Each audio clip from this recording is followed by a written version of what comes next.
안녕하세요. 서울에 살고 있는 30대 후반 주부입니다. 다들 살면서 나에게 왜 이런 일이 있는 걸까? 답답한 마음을 드러낼 만한 경험 하나씩은 있으실까요? 저도 왜 나에게 이런 일이 찾아온 걸까? 답답한 마음이 들 만한 일이 하나 있었어요. 사람은 좋은 일이 있으면 안 좋은 일도 있는 법이라고 하지만 왜 나에게 이렇게 감당하기 힘든 어려움이 찾아온 걸까? 하루하루 눈물로 보냈어요. 이 답답한 마음을 조금이나마 덜고 싶은 마음에 고민 끝에 사연 한번 보내봤습니다. 전 저보다 1살 많은 남편과 오랜 연애 끝에 결혼하게 됐는데요. 사실 남편과 2, 3년 정도 연애했을 때 결혼하고 싶었는데 그 시기에 남편의 형도 결혼한다고 통보하는 바람에 결국 저희가 2년 뒤에 하기로 했어요. 아무래도 한 집안에 연달아 결혼한다고 하면 돈은 돈대로 많이 나가기도 하고 주변 사람들이나 집안 어른분들께 결혼식에 초대하는 것도 미안하다면서 저희 보고 결혼을 좀 늦게 해달라고 아주버님께서 부탁을 하더라고요. 처음엔 누가 먼저 하든 그게 무슨 상관일까 싶었어요. 아주버님은 고작 6개월 연애한 뒤 갑자기 결혼하겠다고 하신 거였어요. 애초에 우리 부부는 아주버님이 연애하기 전부터 결혼 얘기가 오고 가고 있을 때라서 따지고 보면 우리가 먼저 결혼하는 게 맞다고 생각했거든요. 시부모님도 물론 그렇게 생각했었지만 아주버님은 거의 5, 6년 만에 연애하게 된 거였었고 이 여자 놓치면 평생 노총각으로 살 것 같다고 해서 결국 저희가 양보하게 됐습니다. 그렇게 아주버님이 결혼하고 2년 뒤 저희 부부가 결혼했는데요. 결혼은 제가 늦게 했어도 전 결혼 전부터 시부모님을 자주 찾아뵀던 편이었는데요. 그래서 이미 시부모님과 많이 친했었던 편이었고 특히 시어머님 성격이 정말 좋으세요. 애교가 많으시고 사람 자체가 꼬인 게 없고 모든 일에 긍정적이세요. 그래서 저 처음 봤을 때부터 지금까지 저 시집살이 시킨 적이 없는데요. 그런 시어머님 덕분에 오히려 제가 시댁일에 나서서 하고 시부모님께 잘하려고 노력했어요. 근데 문제 하나가 발생하게 됐는데요. 아주버님의 와이프, 저한테 형님이신 분 때문인데요. 형님은 제 남편과 동갑이신 분이에요. 정말 화려하게 생기고 모델이라고 해도 믿을 정도로 길쭉길쭉한데요. 이쁘게 생긴 것과 다르게 성격은 정말 모난 구석이 많았어요. 모든 일에 부정적이고 투덜거리는 게 정말 많은 편이더라고요. 제가 결혼하고 난 뒤 첫 명절이었어요. 아무래도 형님이 저보다 먼저 결혼하셨고 시댁 식구와 이미 몇 번 명절을 같이 보낸 상태였으니까 시댁 안에서 돌아가는 일에 대해 잘 알고 있을 줄 알았어요. 그래서 명절 때 형님한테 뭐부터 하면 되겠냐고 물어봤었는데요. 형님, 어머님께서 잠깐 시장 좀 다녀오신다고 그동안 간단하게 나물이랑 전 몇 개만 만들고 있으라고 하셨는데 전 뭐부터 하면 될까요? 그걸 왜 나한테 물어봐? 동서가 알아서 해. 내가 하나하나 알려줘야 돼? 그게 아니라 아무래도 형님이 어머님이랑 몇 번 더 명절 같이 보내보셨잖아요. 그래서 어떻게 해야 할지 아실 것 같아서 물어본 거예요. 이 집이라고 해서 뭐 특별한 거라도 있는 줄 알아? 남들이 하는 것처럼 대충 만들면 돼. 귀찮게 왜 자꾸 물어봐? 내가 이 집 구석 하녀로 들어온 건지 며느리로 들어온 건지 가끔 헷갈리네. 나 잠깐 자고 있을 테니까 동서가 알아서 만들고 있어. 어머님 오실 것 같으면 미리 나 깨워주고. 알겠지? 아무래도 아랫사람인 내가 윗사람 허락 없이 이것저것 하면 예의 없는 행동인 것 같아서 형님께 이것저것 물어봤어요. 물어볼 때마다 그거 하나 알아서 못하냐고 큰 소리를 내시는 편이었어요.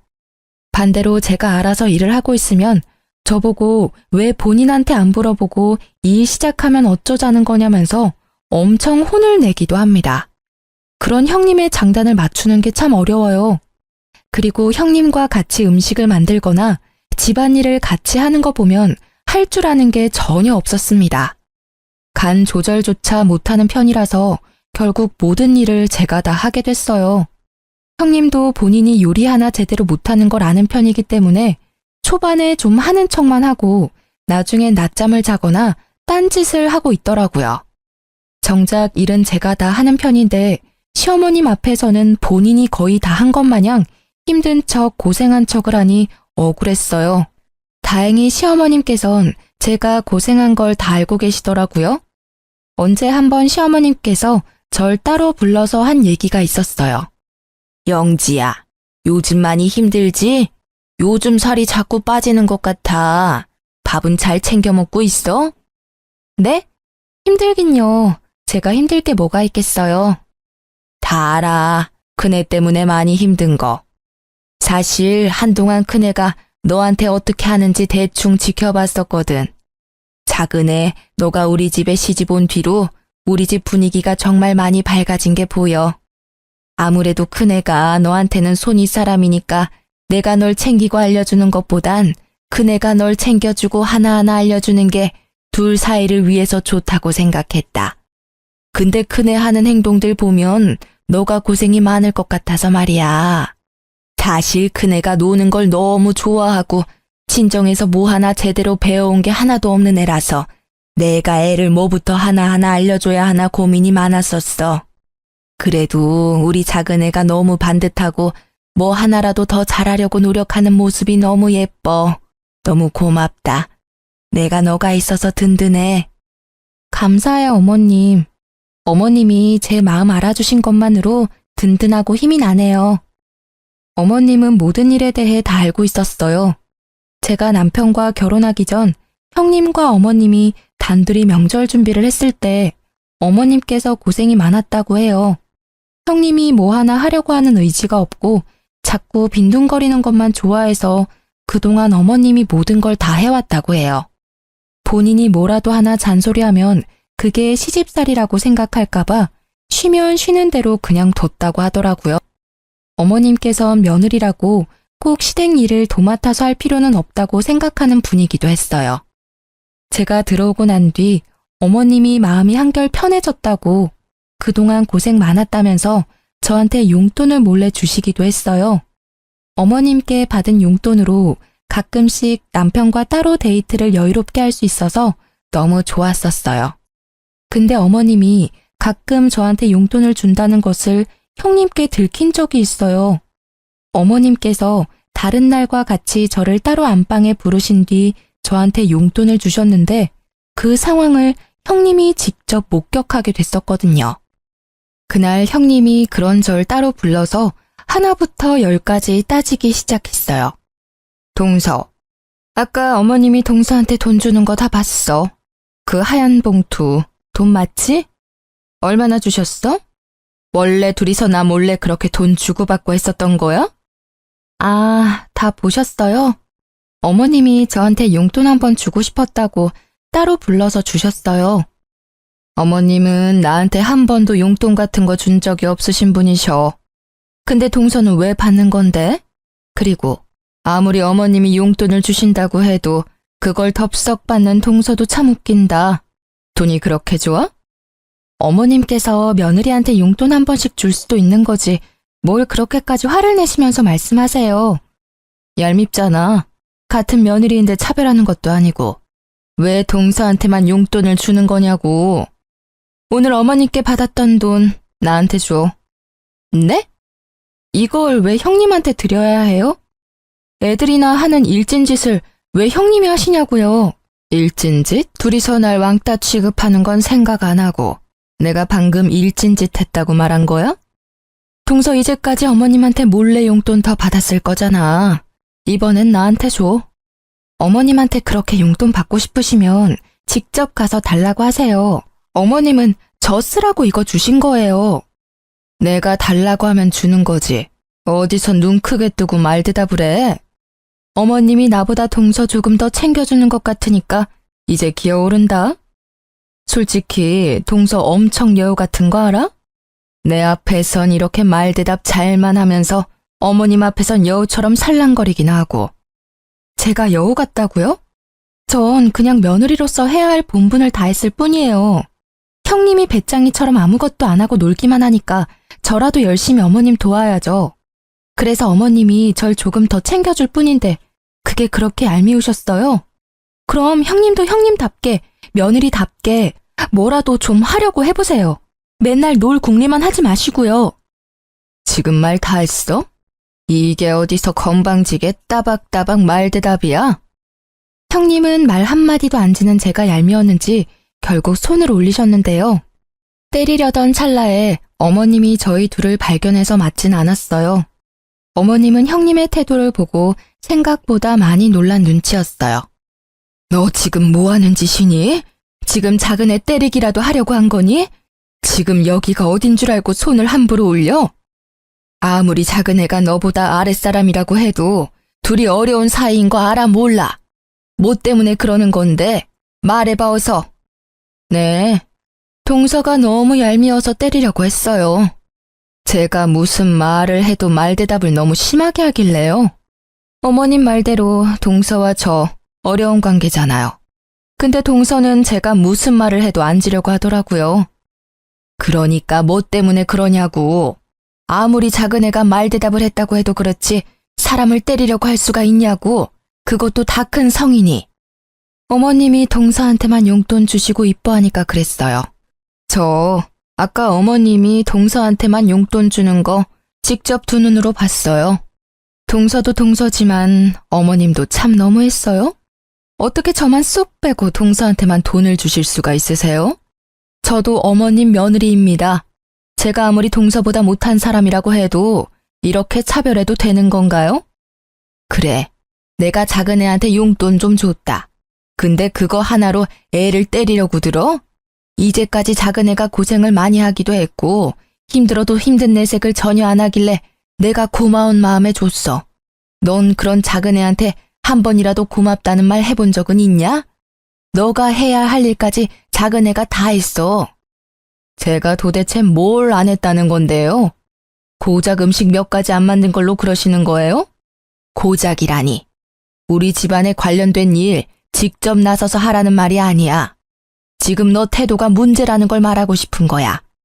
너가 하기 싫다고 아랫사람한테 다 떠넘기고 그걸 너가 다 했다고 거짓말까지 하는 그 너의 태도가 문제라는 걸 말하고 싶었다. 근데 작은 애는 한 번도 너에 대해 나쁘게 말한 적이 없었어. 근데 너는 작은 애를 못 잡아먹어서 안달이잖아. 영지야, 너 다음 명절 때 여기에 올 필요 없다. 다음 명절 때 치를 차례는 나랑 큰애만 준비할 테니까 너희는 오지 마. 어머님은 가족들이 모두 보는 앞에서 다음 명절 때 저와 남편 보고 오지 말라고 했어요. 그때 편하게 쉬라고 여행 비용까지 주셨어요. 형님은 끝까지 어머님이 자기만 미워한다고 울고 불고 난리가 났었지만 어머님은 그런 형님을 거들떠보지도 않으셨어요. 그리고 형님한테 이 여행 비용까지 뺏으려고 하면 절대 가만히 안 두겠다고 경고하셨어요. 어머님이 분명 경고까지 했음에도 그 다음날 저한테 전화해서 어머님한테 얼마나 받았냐고 물어보더군요. 근데 전 가만히 있지 않고 어머님께 일렀습니다. 어머님은 그런 형님한테 자기한테 그렇게 혼나고도 아직 정신 못 차린 거냐고 또다시 엄청 혼내셨어요. 어머님이 거의 한 달 동안 형님한테 매일 전화해서 저 괴롭히지 않았는지 매일 물어봤을 정도라고 하시네요. 항상 천사 같은 어머님은 한 번 화나시면 엄청 무섭고 집요하신 게 있는데 이런 거 보면 정말 대단하신 것 같아요. 저도 그런 어머님께 찍히면 안 될 것 같다는 생각을 잠시 해보기도 했어요. 다음 명절 때 진짜 안 가도 되는 거냐고 물어보니 절대 오지 말라고 단호하게 말해주셨어요. 그래서 저와 남편은 다음 명절 때 제주도로 여행 다녀왔습니다. 어머님께 따로 전해들은 말이 있었는데요. 저희 부부가 제주도로 놀러 갔던 명절 때 형님 어머님께 이것저것 혼나가며 배웠다고 하네요. 어머님께서 이제까지 형님한테 이거 해라 저거 해라 한 적이 단 한 번도 없었거든요. 근데 이번엔 형님 엄청 호되게 당한 것 같습니다. 솔직히 엄청 고소하더라고요. 그 뒤로 형님은 모든 일을 저한테 독박 씌우는 걸 전혀 하지 않았어요. 그리고 형님이 요리나 집안일을 하는 거 보면 어머님께 많이 배운 모양이더라고요. 예전이랑 확실히 다르다는 게 느껴져요. 하지만 여전히 어리버리하고 손이 느린 건 똑같더라고요. 아직도 제가 더 많이 일하긴 하지만 그 전에 비하면 덜하긴 했어요. 어머님이 평소에 온화하신 분이지만 한번 화나시면 끝장을 보시는 편이라 그때 제대로 호되게 혼난 것 같았어요. 그렇게 한동안 집안에 별다른 일 없이 평온하게 흘러가고 있었는데요. 근데 애들 때문에 마음고생을 한 적이 있어요. 형님은 7살 외동아들을 키우고 있어요. 반대로 저희 부부는 8살 딸 하나, 6살 아들 하나, 이렇게 총 2명을 키우고 있는데요. 애들이 없을 때까지만 해도 가족 분위기가 자체가 시끄럽지 않았는데 애들이 생기고 나서부턴 시끄럽긴 하지만 웃을 일이 많아졌어요. 시어머님도 손주가 생기고 나서부터 예전보다 웃음이 많아지셨어요. 행복해야 할 시어머님 생신날 애들 사이에서 일이 하나 터지게 됐는데요. 원래 애들이 많은 집안이면 애들끼리 싸우는 일이 번번이 일어나잖아요. 다른 애들 있는 집안처럼 저희 집에도 애들끼리 싸움이 일어났어요. 어른들끼리 다 같이 커피 마시면서 시간을 보내고 있는데 애들이 놀고 있는 작은 방에서 울음소리가 들리더라고요. 그래서 서둘러 작은 방으로 갔었는데 제 아들 얼굴에 상처가 나 있더라고요. 형님 아들이 제 아들을 자꾸 때리길래 왜 그러냐고 말렸었는데요. 옆에서 같이 말리고 있던 제 딸이 이 모든 상황을 설명해 줬어요. 엄마, 얘가 현우가 갖고 있던 장난감 억지로 뺏으려고 했어요. 근데 현우가 장난감 주기 싫다고 하니까 그때부터 현우 얼굴 자꾸 때렸어요. 재준아, 재은이 말이 맞아? 너가 현우가 갖고 놀고 있던 장난감 억지로 뺏으려고 했어? 그래도 그렇지, 현우 얼굴 이렇게 때리면 어떡해. 다음부터 그러지 마, 알겠지? 현우도 장난감 혼자 갖고 놀면 안 돼. 서로 바꿔놀기도 하고 그래야지. 서로 미안하다고 사과해. 형님 아들과 제 아들은 서로 미안하다고 사과하고 다시 놀기 시작했어요. 아이들은 싸웠다가 언제 싸우냐는 듯이 금방 화해하고 다시 친하게 지내잖아요. 제 아들 얼굴 흉터도 크게 나지 않아서 다행이기도 하고 애들 싸움이 크게 나지 않은 것만 같아서 마음이 좀 놓였는데요. 근데 형님 표정이 좋지 않더라고요. 동서 닮아서 그런가 현우가 욕심이 많나 보네. 그깟 장난감 하나 양보 안 하는 거 보니까 욕심이 정말 많은가 봐. 네? 형님, 무슨 말씀을 그렇게 하세요? 저 닮아서 욕심이 많다뇨. 애들이니까 당연히 장난감 양보하기 싫은 거고 싸울 수도 있는 거지. 왜 그런 말을 제가 들으라는 식으로 말씀하시는 거냐고요. 애초에 현우가 장난감만 바로 줬어도 이렇게 될 일은 없었잖아. 동서 닮아서 무력이 많은 편인가 봐? 아무리 애라고 해도 그렇지. 너무 욕심이 과하잖아. 형님, 때린 사람은 형님 아들이에요. 형님 말씀하시는 거 보면 우리 아들이 형님 아들 때린 줄 알겠어요. 잘잘못 따질 거면 형님 아들이 잘못한 일인데 왜 제 아들이 욕먹어야 하냐고요. 그런 뜻으로 말한 거 아니야. 그냥 가끔 보면 동서도 무력이 더럽게 많은 것 같아서 말이야. 지난 일이지만 예전에 어머님이 동서한테 용돈 준 일도 그렇고 끝까지 안 주겠다는 행동을 보니 그 엄마의 그 아들인가 해서 그렇지. 전 그런 형님의 말을 듣고 너무 어이없어서 말조차 나오지 않았어요. 그런 형님은 갑자기 잘 놀고 있는 우리 아들한테 가서 손가락으로 머리를 툭툭 치면서 엄마처럼 인생 그렇게 살지 말라는 말하기까지 했습니다. 제 아들한테 손을 댄 형님의 모습을 보고 놀란 저는 그대로 형님한테 다가가 화를 내려고 하던 찰나에 이 상황을 지켜보고 있던 어머님께서 갑자기 형님한테 다가가더니 형님의 머리를 툭툭 치시기 시작했습니다. 놀라기도 하고 기분이 몹시 나빴던 형님은 그런 시어머님의 손을 툭 치면서 뭐 하는 짓이냐고 소리쳤어요. 어머님, 지금 무슨 짓이에요? 갑자기 제 머리를 툭툭 치시냐고요. 기분 나쁘니? 너도 기분 나쁜 걸 왜 우리 현우한테 했어? 왜 가만히 있는 내 손주 머리를 치냐고? 너도 당해보니까 기분 나쁘지? 어른이 당하면 기분 나쁜 행동, 아이도 당연히 기분 나쁠 거야. 행동 가려가면서 해. 아이는 어른이 하는 행동 전부 기억해. 그리고 그 나쁜 행동 다 아이가 배워서 똑같이 써먹는다고. 그러니까 앞으로 행동 조심해. 우리 현우가 너가 방금 했던 나쁜 행동 배웠을까봐 걱정이다. 애가 얄미우니까 그렇죠. 고작 장난감 하나가 뭐라고 양보 한 번을 안 하고. 참나, 누구 닮아서 이 모양인지. 동서는 자식 교육 어떻게 한 거야? 양보 이런 거 못하게 만들기나 하고. 아직 애잖아, 애. 애들 일에 왜 어른이 나서냐고. 그리고 정작 맞은 건 현우잖아. 너 자식이 현우 때린 건 생각 안 해? 무슨 일 있어도 사람 때리는 건 안 돼. 너 자식 잘못한 거 교육은 안 시키고 남의 자식이 교육이 잘못 받았느니 그런 소리를 하냐고. 너 자식이 내 손주 때린 건 괜찮고 남의 새끼가 고작 장난감 하나 양보 안 해준 건 그렇게 참기 힘드냐? 너 말대로 그 엄마의 그 아들이다. 엄마가 이 모양인데 애가 뭘 보고 배울 수가 있겠어? 애가 어떻게 클지 훤히 보인다. 이번에도 또 제가 잘못한 일이에요? 어머님은 항상 왜 제 편이 아니라 동서 편이신 거예요? 저 어머님이 이러실 때마다 지겨워 죽겠어요. 제가 뭘 그렇게 잘못했다고 꾸짖기나 하시고 나중에는 애들까지 편애하시겠네요. 저 어머님한테 서운한 거 정말 많습니다. 며느리도 똑같은 자식인데 왜 이렇게 차별만 하시냐고요. 넌 여전히 정신 못 차리는구나. 너랑 더 이상 입씨름하기 싫어. 당장 이 집에서 나가. 앞으로 이 집에 들어올 생각 절대 하지 마. 당장 나가라고. 결국 어머님은 형님을 내쫓았습니다. 앞으로 절대 가족 모임에 참석할 생각하지 말라고 으름장을 놓으실 정도였어요. 평소 같으면 아주버님은 무조건 형님 편만 들었을 텐데 이번엔 형님 편을 들지 않고 저희 부부한테 다가와 미안하다고 사과까지 하셨어요. 형님은 도대체 왜 우리를 못 잡아먹어서 안달일까요? 시간이 모든 일을 해결해준다는 말이 있잖아요.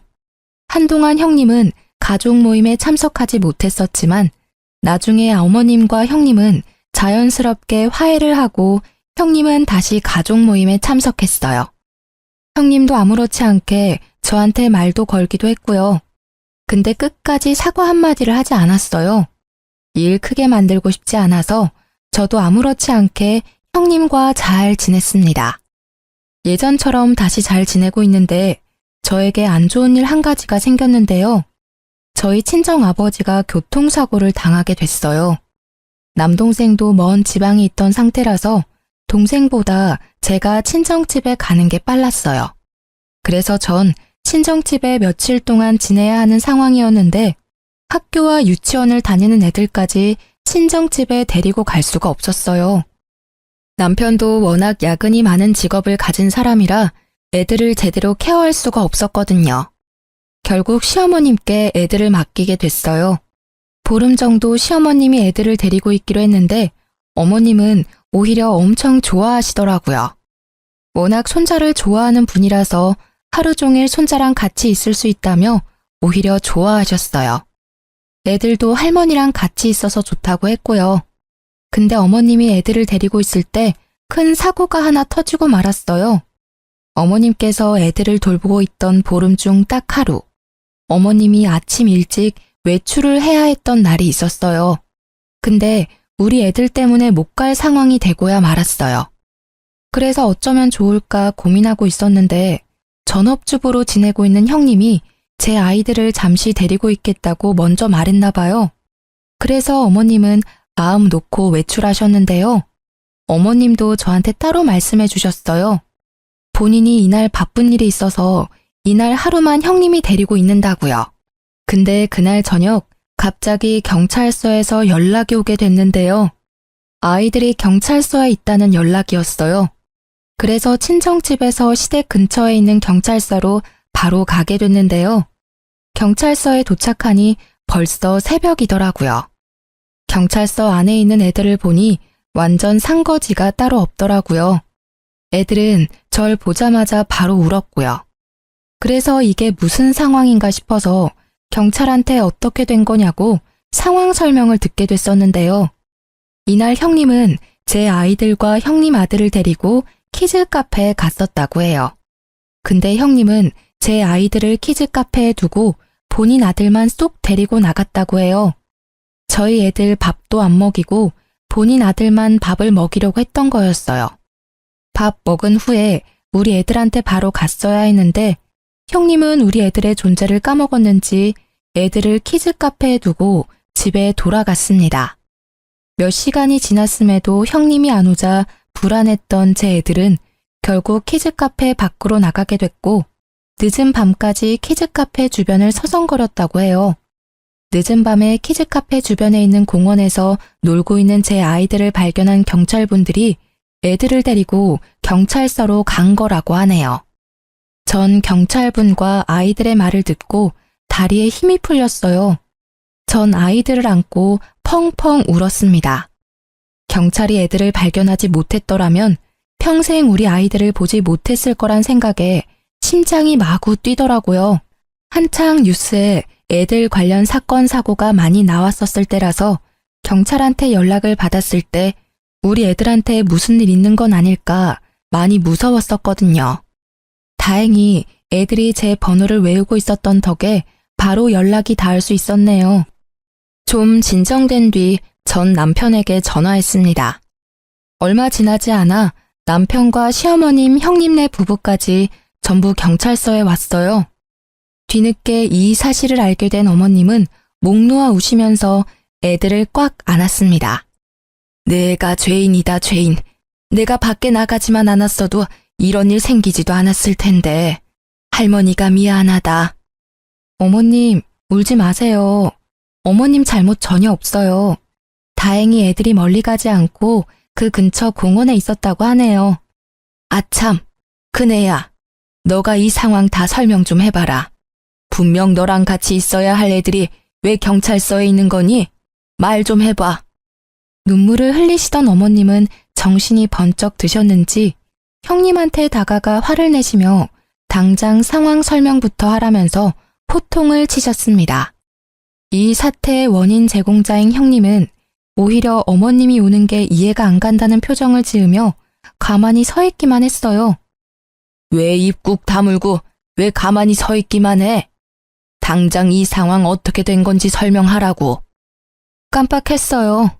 애들 키즈 카페에 있다는 걸 까먹고 집에 가서 잠들었네요. 애들 찾았으니 다행인 거지 왜 우세요?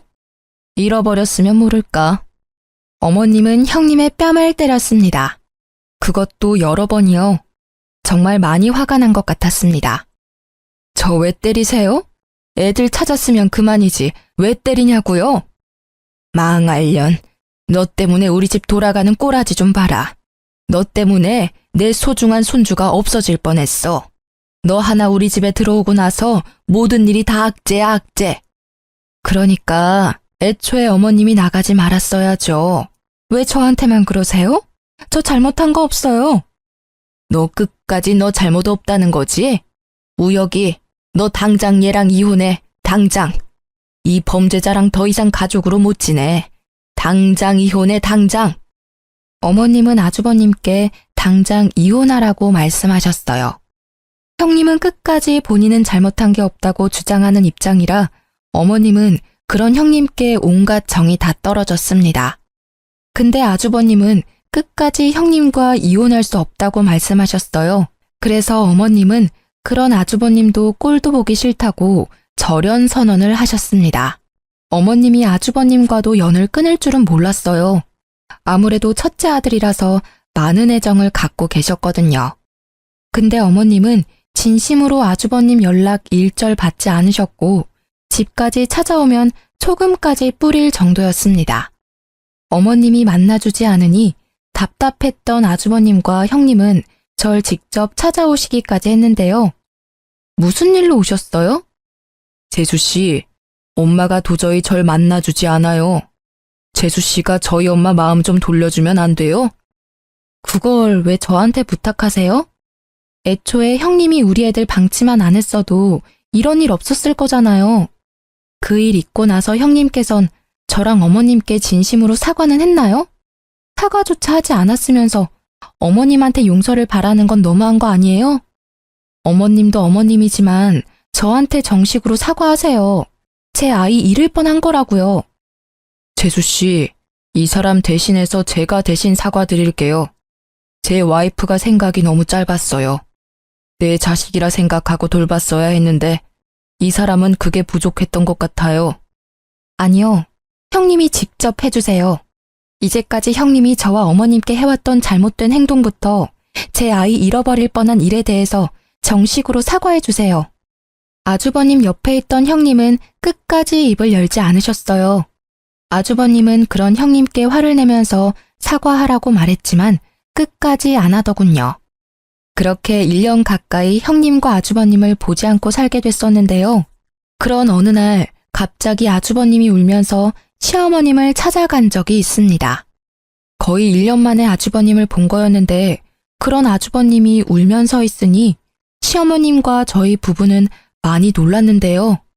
평소 시어머님 성격 같으면 그런 아주버님을 보고도 그냥 내보냈을 텐데 그날은 그런 아주버님의 이야기를 묵묵히 듣고만 계셨어요. 이날 아주버님이 울면서 했던 말이 아직도 생생한데요. 아주버님은 시어머님과 저희 부부를 안 보고 지내던 1년 동안 둘째 계획을 세우고 있었다고 합니다.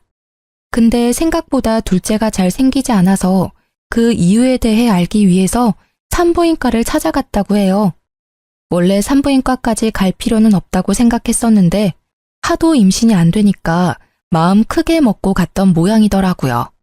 그래서 각종 검사를 받게 됐었는데 아주버님께서 무정자증이라는 충격적인 검사 결과가 나왔다고 합니다. 완전 패닉 상태였다고 하는데요. 무정자증이라면 첫째 아이를 어떻게 가진 걸까 의문에 빠졌다고 해요. 그것 때문에 한동안 형님과 엄청 싸웠다고 합니다. 결국 두 사람은 친자 검사를 받게 됐는데 형님의 아들이 아주버님의 아이가 아니라는 결과가 나왔다고 해요. 알고 보니 형님께서 아주버님과 결혼 준비를 하면서 다른 남자와 몇 번의 잠자리를 가졌다네요. 여러 남자들과 가졌던 거라서 아들이 어떤 남자 아이인지 모른다고 해요.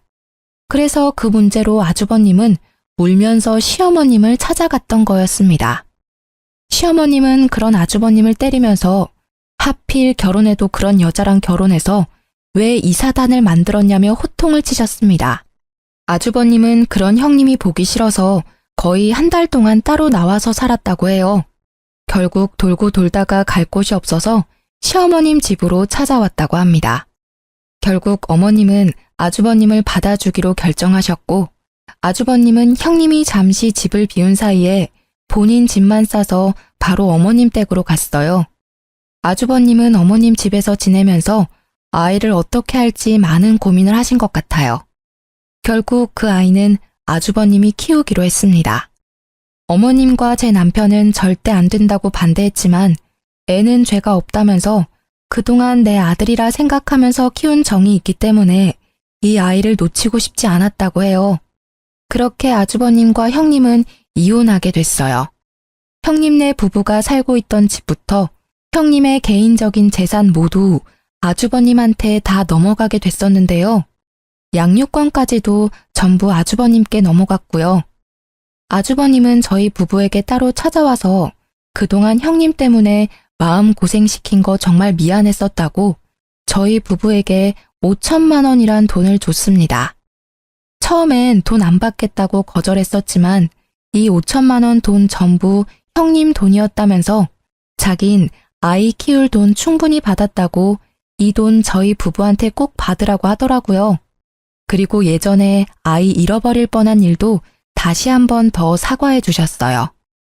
형님은 모든 재산과 집, 아이까지 뺏긴 상태에서 매달 150만 원씩 아주버님께 양육비를 줘야 한다고 해요. 근데 한 푼도 받지 못하고 이혼당한 형님께선 매달 150만 원씩 줄 능력이 되지 않으세요. 게다가 이혼하고 지낼 공간도 없었다네요. 형님 친정 부모님은 이미 돌아가신 상태라 기댈 곳이 없거든요.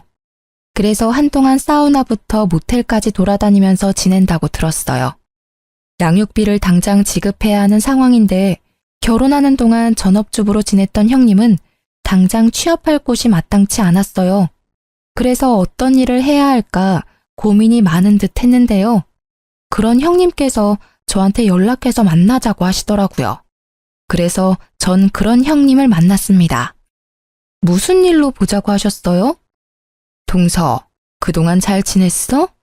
얼굴이 많이 좋아 보이네. 용건만 말씀하시죠. 저 형님이랑 오래 같이 있고 싶지 않아서요. 동서도 알고 있겠지만 내가 그 이랑 이혼하고 나서 매달 150만 원씩 양육비를 줘야 하는 입장이야. 근데 내가 그 이랑 같이 사는 동안 일을 하지 않았었잖아. 경력이 단절된 상태라 일할 곳이 마땅치 않아. 동서는 결혼하고 나서도 계속 일해왔으니까 주변에 아는 회사나 아는 사람들 많을 것 같은데 혹시 내가 일할 만한 회사 자리 하나 있을까? 있으면 나 좀 소개해 줄래? 제가 왜 그래야 해요? 일 하나 못 구해서 바쁜 사람 불러낸 거예요? 일할 자리가 없으면 식당이나 공장에 들어가서라도 일을 하셔야죠. 아, 내가 그 생각을 못했네. 그래도 내가 결혼하기 전에 백화점에서 일했으니까 공장이나 식당 일은 잘 못할 것 같아서 그래서 혹시나 하는 마음에 동서한테 물어본 거야. 마땅한 일자리 없으면 돈이라도 빌려줄 수 있을까? 내가 지금 지낼 곳이 전혀 없어. 지금 내 모습 보면 딱 알겠지? 완전 거지 같아. 혹시 돈 조금이라도 있으면 빌려줄래?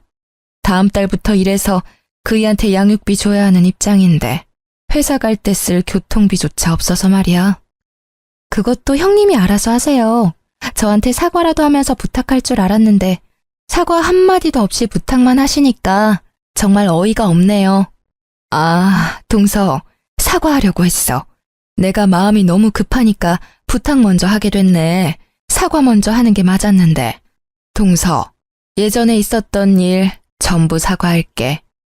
특히 동서 애들 잃어버릴 뻔한 일도 진심으로 사과하고 싶어. 나도 애 키우는 엄마인데 동서 입장 전혀 생각하지 못했어. 그때 동서가 너무 밉고 질투가 났어. 그때 내가 너무 어리석었다. 내 사과 받아줄래? 그 사과가 진심인지 잘 모르겠네요. 할 거면 그때 진심으로 해야 했었는데. 전 형님의 부탁을 모두 거절했어요. 형님은 무릎을 꿇고 사과했음에도 전 그런 형님의 사과를 받지 않았습니다. 이날 이후로 형님을 한동안 보지 않았어요. 아주버님은 아이 때문이라도 한 달에 한 번씩은 보는 것 같더라고요. 이날 이후 아주버님께 가끔씩 형님에 대해 조금씩 듣고 있는데요.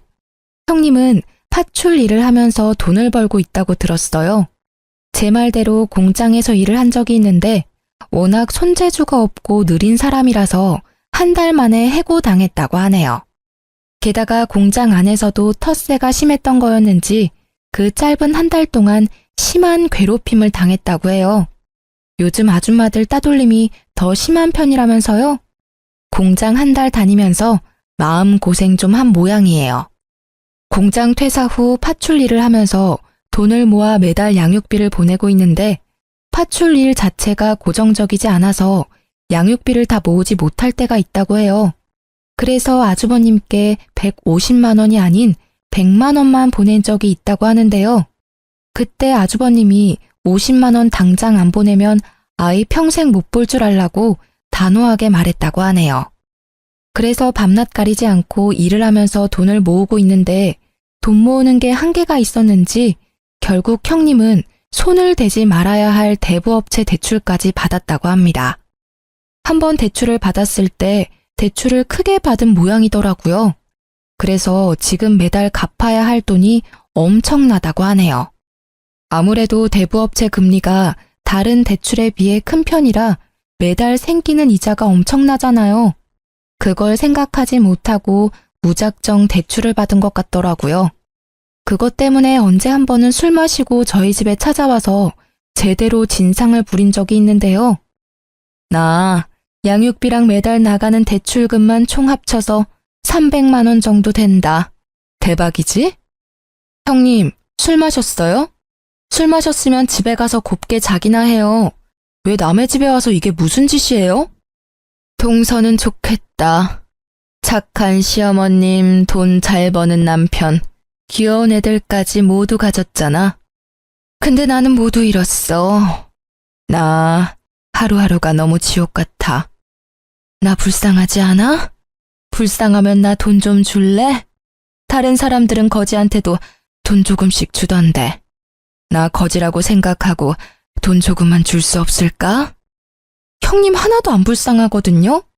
형님, 제발 이렇게 한심하게 살지 말고 제발 정신 좀 차리고 사세요. 애 생각해서라도 이렇게 살면 안 돼요. 형님이 이렇게 행동할 때마다 제 수명 단축되는 기분이에요. 자꾸 이런 식으로 찾아오시면 저 경찰에 신고할 거예요.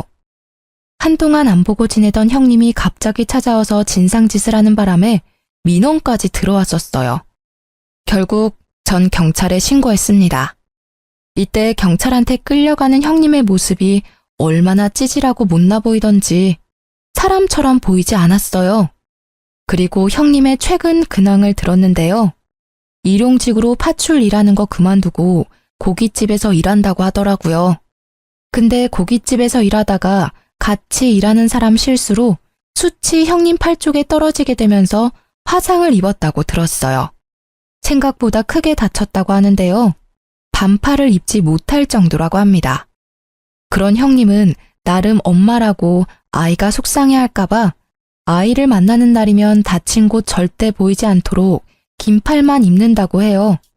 아주버님도 형님이 다친 줄 몰랐는데 우연히 발견했다고 합니다. 그걸 보고도 마음이 아프지 않았다네요. 그동안 형님한테 당한 짓들이 있어서 그런지 동정심도 들지 않는다고 해요. 아이만 아니라면 형님 절대 보고 싶지 않다고 해요. 이게 최근 형님의 근황이고 그 뒤로는 소식을 듣지 못했어요. 전 그런 형님의 근황을 듣고 얼마나 속이 다 시원한지 몰라요. 몇 년 동안 형님한테 당한 일들이 있다 보니 형님이 행복하지 않게 살고 있다는 게 저의 행복이었어요. 사람 인생이 망가진 건데 이렇게 즐거워해도 되는 건가 싶었지만 전 형님이 제 가족일 때 정말 고통스러웠어요. 그래서 전 그런 형님이 항상 불행했으면 했거든요. 형님과 아주버님이 이혼하고 난 뒤 저희 가족은 정말 행복하게 잘 지내고 있어요. 시어머님도 골칫덩어리 하나 제거돼서 속이 다 시원하다고 말씀하십니다. 형님이 아주버님과 이혼하고 나서 저희 집안에서 항상 웃음이 넘쳐나요. 싸울 일도 전혀 없고요. 그리고 어머님께선 형님의 아들을 편애하거나 그러지 않으세요. 예전처럼 이뻐해주고 있습니다. 그만큼 어머님은 좋으신 분이신데 그동안 형님 때문에 얼마나 마음고생이 심했을까 싶어요. 그리고 제 두 아이는 무럭무럭 잘 크고 있으며 반에서 1, 2등도 할 정도로 공부도 열심히 잘하고 있습니다. 이런 이쁜 내 새끼들을 잃어버릴 뻔했다니 아직도 그때 생각만 하면 마음이 찢어질 것처럼 아픕니다. 이 일 때문이라도 형님 절대 용서 안 하고 싶어요. 평생 죗값 받으면서 살았으면 좋겠네요. 사람은 정말 착하게 살아야 하나 봐요. 마음 곱게 쓰지 않은 형님을 볼 때마다 난 저렇게 살지 말아야지 라는 생각을 하고 있어요. 이 일로 인해 한동안 답답했었는데 이렇게 말하고 나니 조금은 속이 다 시원하네요. 이제까지 제 이야기를 들어주신 분들께 감사하다고 말씀드리고 싶어요.